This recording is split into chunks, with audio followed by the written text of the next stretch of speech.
Good morning and welcome to another wonderful FOWL Friends of the Walk-A-Mile Library First Thursday event.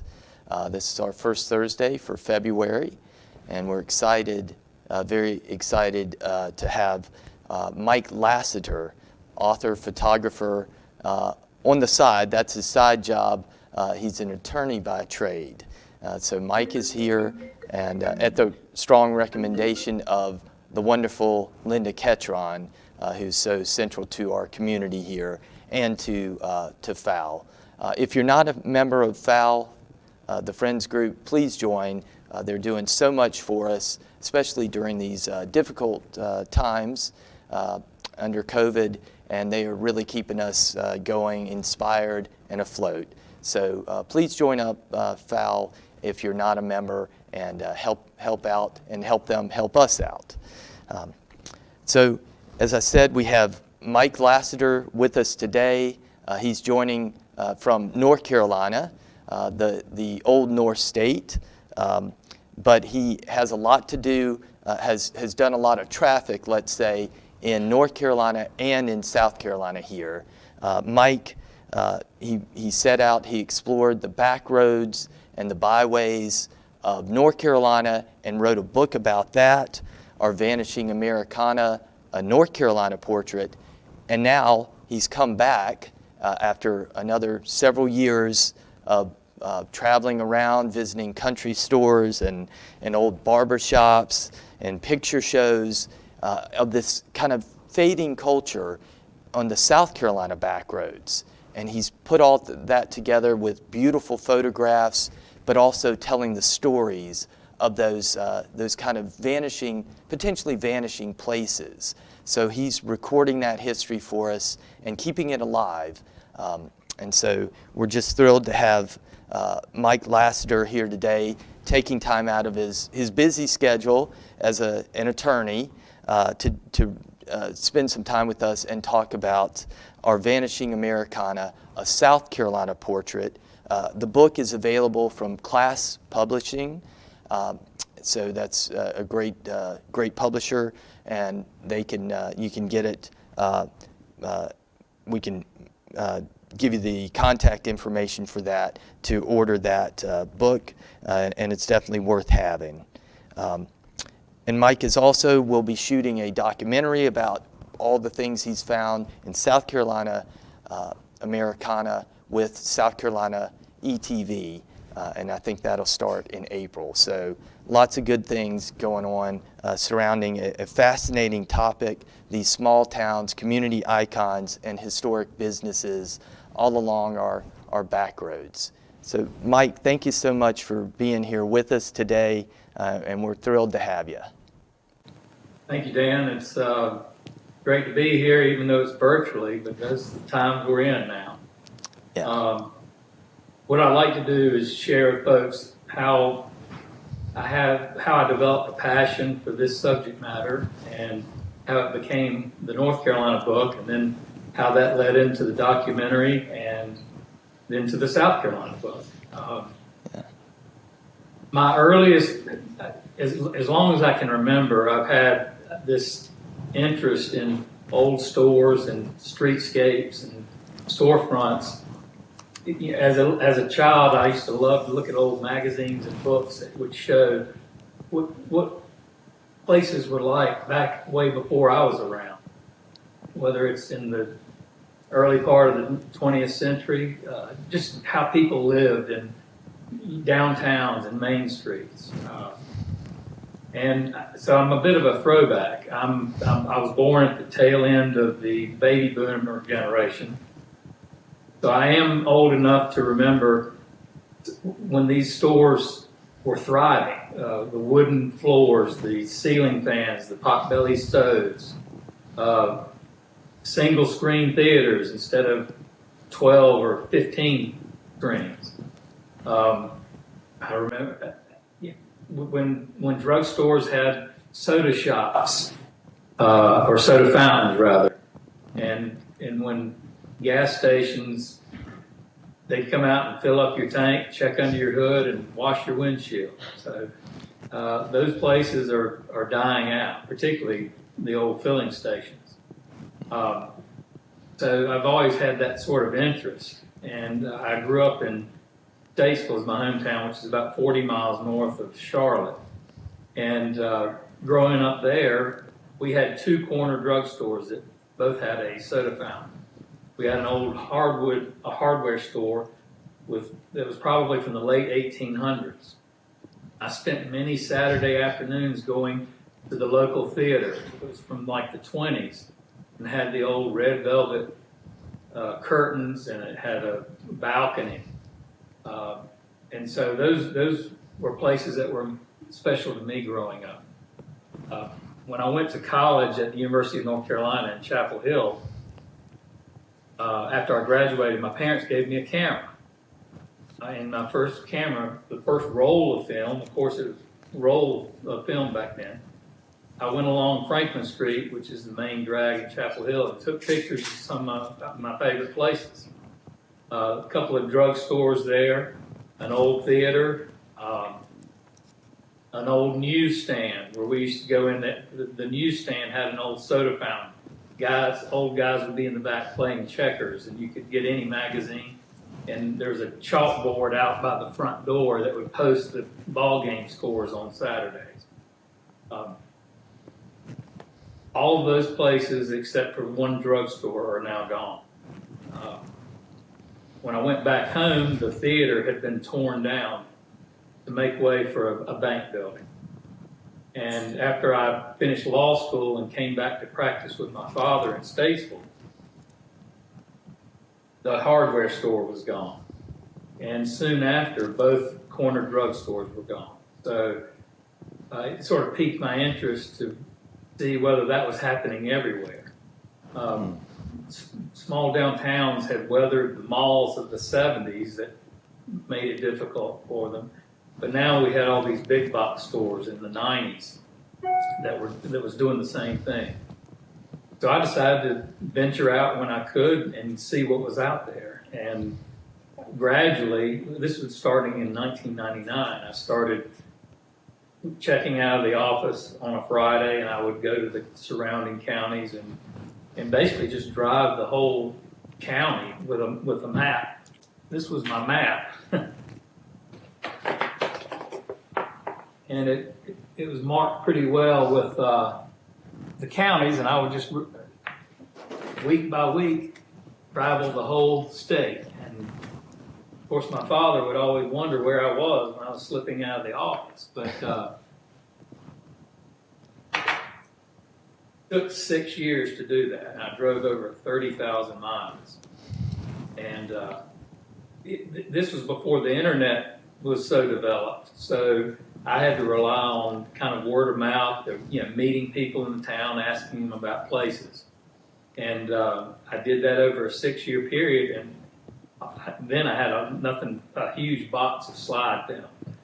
And I thought, well, what am I going to do with all these? I thought about, well, I could have a nice photo album to share with folks. But then I said, I ought to publish a book about this. And I live in Davidson now. Davidson is between Statesville and Charlotte, where Davidson College is. And I approached a publisher here locally in Davidson. And for the next year and a half after 2005, put the book together. My wife had a background in graphic design. She laid out all the pages in the North Carolina book. And so in late 2006, that book was published. It's now sold for 12 plus years, and I've sold more than 10,000 copies. But what I got most out of that was that even though I had this interest in storefronts and signage and that sort of thing, what I learned was that there's some fascinating people out there that have very interesting stories. And so I actually built a rapport with a lot of folks, and particularly an old barber in Graham, North Carolina. He had been cutting hair since 1927, and he lived to be 101. And so those kind of people, I thought there's got to be some way beyond a book that I can share that experience with folks. So a friend of mine in Davidson does a lot of cable television work and film work. We started talking, and so we approached a couple of PBS stations. There's one in Charlotte and, of course, in Chapel Hill. And so we sort of pitched it to both to see, what would be the best situation. And this is in like 2009. It turned out that Charlotte was willing to do more and provide certain camera folks and editing and so forth than UNC-TV. And so there's an interesting story about that. We published, the documentary was released in 2009 after a 6-month period that it showed in the Charlotte region. We were now ready for it to show statewide on UNC-TV. And we were surprised by the response. They said that they could not show it because they didn't originally present the show. And we were just baffled by that I had a North Carolina documentary about fascinating folks across the state, and it wasn't even going to show on the state's premier PBS station. At the time, the Raleigh News and Observer was the managing editor, was a fraternity brother of mine from Chapel Hill. I called him up and explained to him what UNC-TV had said about the documentary. The next day, a reporter was calling me. They ran a front page story on the front of the News and Observer, and within a day or so, UNC-TV was calling saying that they were going to make an exception to that policy.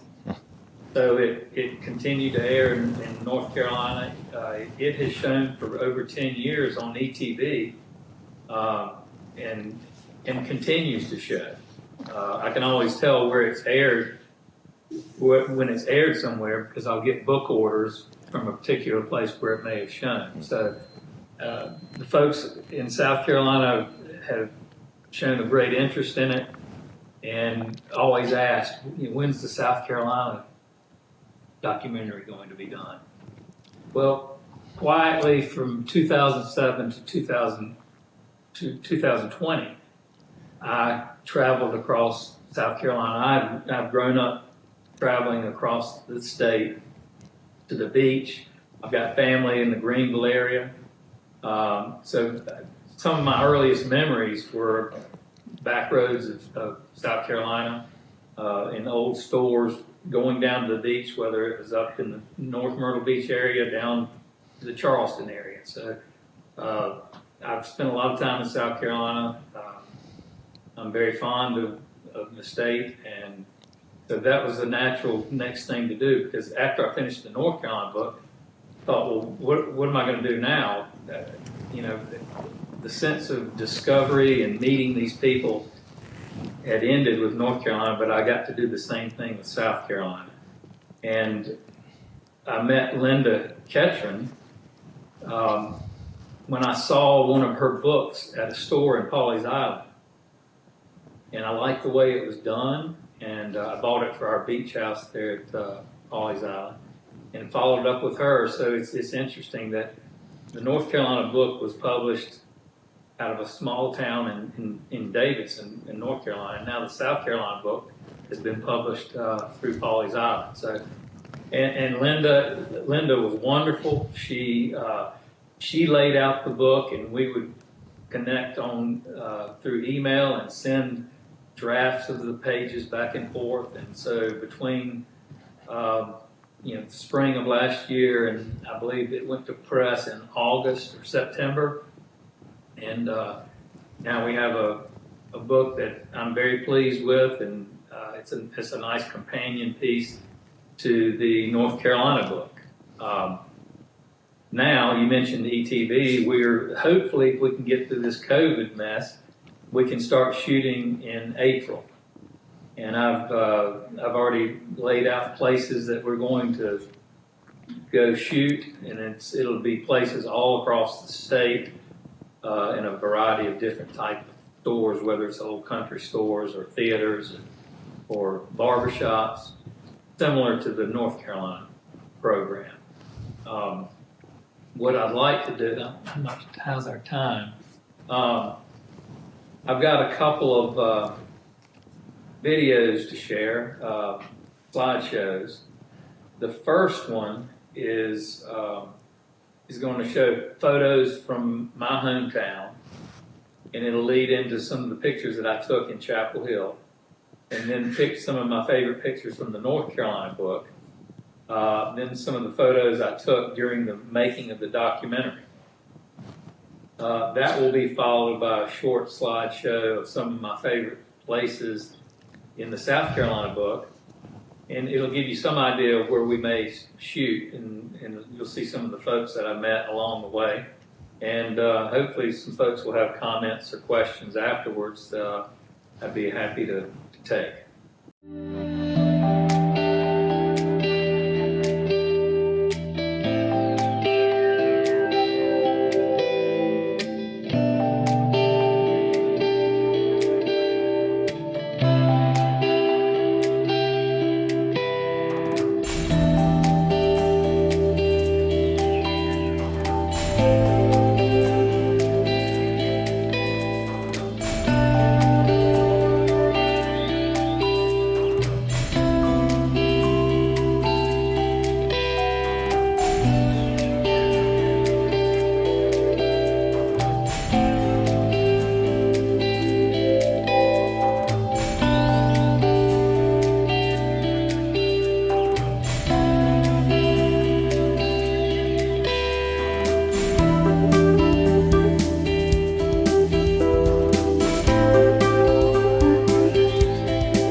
hope you all enjoyed that. I want to make if you recall, I mentioned my barber at the end of the first slideshow. That was Kenneth Wood, who lived to be 101.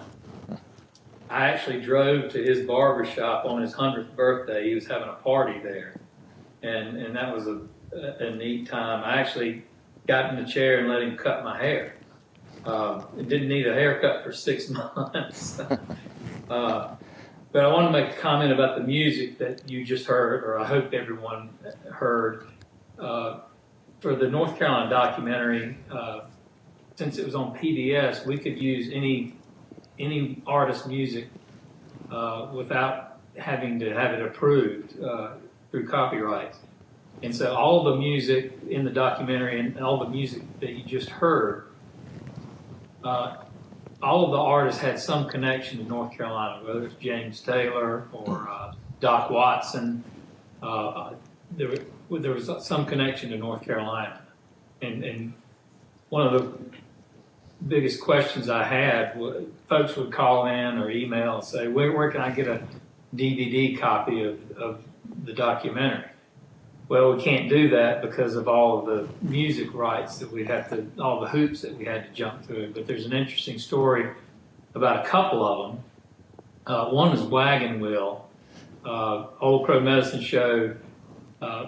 They kind of got their start in the Boone area, and the chorus of that song was written by Bob Dylan. So in the hoops you have to jump through to get music approved, you got the performer, you got the writer, and you've got the publisher. And so that became, it was just not feasible to do. The last song you heard in that slideshow was from the Cars movie, the soundtrack from Cars. That song is owned by Disney. Randy Newman wrote it, and James Taylor performed it. But interestingly, when we were exploring doing a DVD, Disney approved it. Randy Newman approved it. But like I say, it just got to be too many layers to try to make it happen. So for the South Carolina, we'll probably not do that if we're going to publish it outside of the PBS programming. But there's just some interesting tidbits about the music. Does anybody have any comments or questions? I'd be happy to take a few of those. Okay.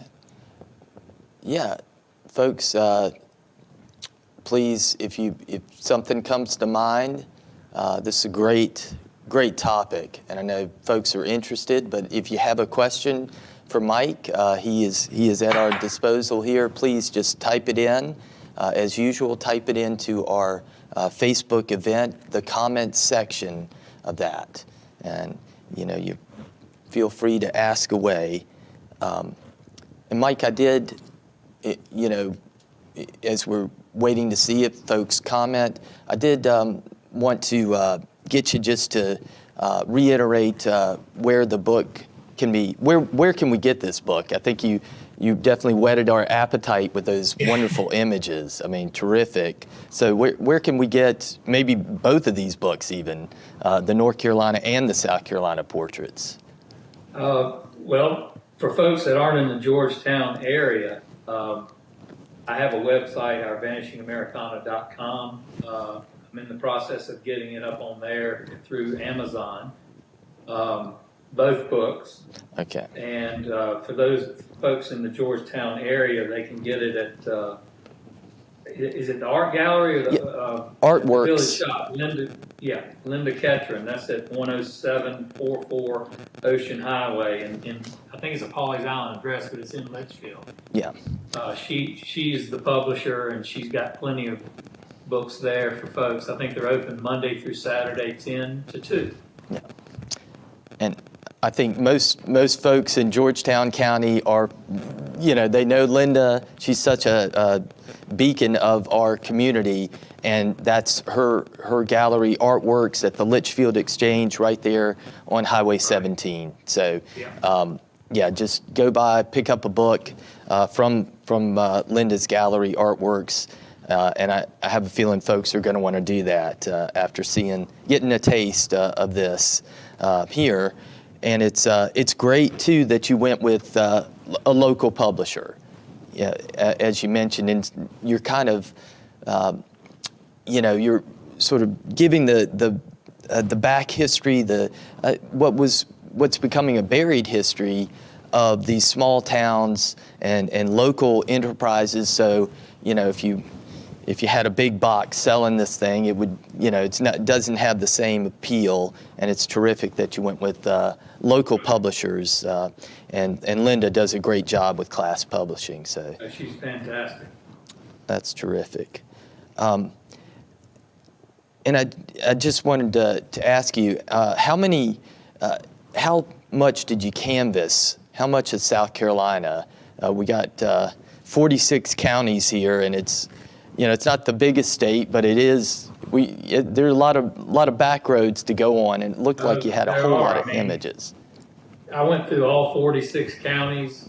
North Carolina's got 100 counties, but the book, so South Carolina's maybe half the size, but the book is probably 3/4 of the size. I think the North Carolina book's about 250 pages. This South Carolina is 200. So yeah. I went through all 46 counties. There are at least one place featured in every county, and probably all but one multiple places. Yeah. So lots of driving, lots of miles along the way. It looked like a lot of good food at diners and some of those old stops, filling stations. I've sampled it all. Yeah, and you also, but you talked about these wonderful objects. You can see them there, but clearly have that photographer's eye. Wooden floors, potbelly stoves, the ceiling fans without the AC, those old gas pumps. So all, there's wonderful images, but you also talked about the people. And that's, it's not just about the objects, it's about the people. Could you tell us, pick one or two of those folks that really connected with you here in South Carolina, that you love their stories? Sure. Well, one that comes to mind is, I go down to Pawleys Island, down 521, and go through Williamsburg County, and I do not go to Pawleys without stopping at Cooper's Country Store there in Salters. They've got the coldest beer around, and they have wonderful barbecue. And I've gotten to know those folks over the years because I've stopped there every time. That comes to mind. There's a barber shop in Marion, and that was in the slideshow. The man that I think is maybe the oldest barber shop in the state. It's over 100 years old, and got to know that man, Mac MacLeod.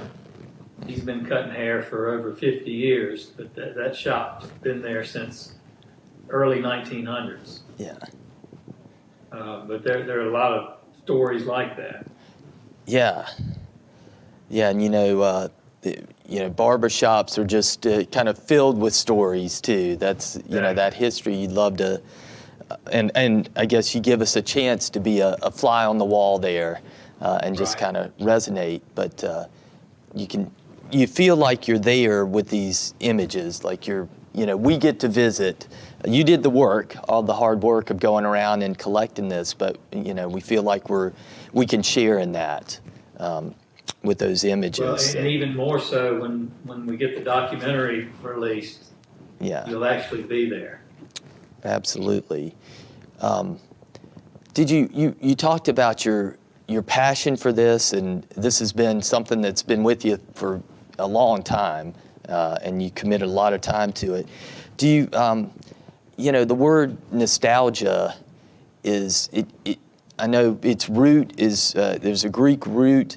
The first part is nostos, and that means to return home, kind of to go back to the past or usually a simpler time and place. But the other half of that is algia, which is a painful condition or sickness. So it's kind of like homesickness. Do you feel like, I guess, that you feel nostalgia for this? Is there, you're taking us, a lot of us home, or we feel like that to these different places, but do you feel any of that sort of painful condition side, the sickness side at all? Well, certainly, because a lot of it is going away. And, you can go to places now, it doesn't matter whether it's in South Carolina, North Carolina, or across the country. Shopping and store, they're all the same places. Everything is exactly the same. Yeah. The chain stores. And so we're losing that uniqueness for all these places. Drugstores were different everywhere. Theaters were different, but now it's all the same. And so we're losing that. But it's my hope that what is left, that this will burn interest in places. I've had people tell me that they've taken the book, certainly in North Carolina, and I expect people in South Carolina will take the book and retrace some of these steps and meet some of the people that I met. Yeah, I was thinking that myself when it's a great sort of a kind of roadmap. You had that old paper one that you held up that you started out with of North Carolina, but this becomes a great a mini vacation for people to do to go around and visit some of these stops, really get out there in the back country. Right. Yeah. So it's good recommendations, I guess, for places to stop. Yeah. So now, do you have you've done North Carolina and South Carolina. Are you going to stop now? Or are you going to keep, you going to move on to? I've had people say, well, come to Tennessee, Yeah. come to Virginia. I'd love to do it. I'd love to do it. It's just a matter of time. It takes a long time, but I enjoy it so much. I guess maybe if I retire, I'd be able to spend more time doing it. But I love being on the road. Of course, my wife hates it. She'll drive to Pawleys Island for 4 hours. That's about the max. So I usually have to do it alone, but I certainly enjoy it. Excellent. Yeah. Well, we appreciate it, and certainly the next time you're down in the Pawleys area, you should stop in and see us. Hopefully things will be opening back up. It looks like we got some light at the end of the tunnel with this COVID thing, so that would be great if you stop in and see us. Sure will. Yeah. Absolutely. So we really have enjoyed this this conversation. Thanks for taking time out of your schedule to do this, and I know folks will love to get their hands on copies of our Vanishing Americana, a South Carolina portrait, especially knowing all the effort and time that you put into this, and what a beautiful final product it is. So, My pleasure. Thanks for having me, Dan. well, thank you so much, Mike, and we'll be back next month, a month from now, on the first Thursday of March, and we'll start our South Carolina Foodways series with Dr. Judith Carney will be talking with us about connections between low country food and Africa botanical legacy. So how foods from Africa have influenced things like Hoppin' John around here, and other foods that we find familiar to South Carolina cuisine. So that's what we're looking forward to. And Mike, we could probably have you on as somebody to testify to all the good local foods out there in South Carolina. Plenty of it. And including barbecue. But there's that to look forward to, and we really appreciate Mike Lassiter being with us today. So thank you, Mike, and take care, and have many good road trips and safe home going forward. Thanks.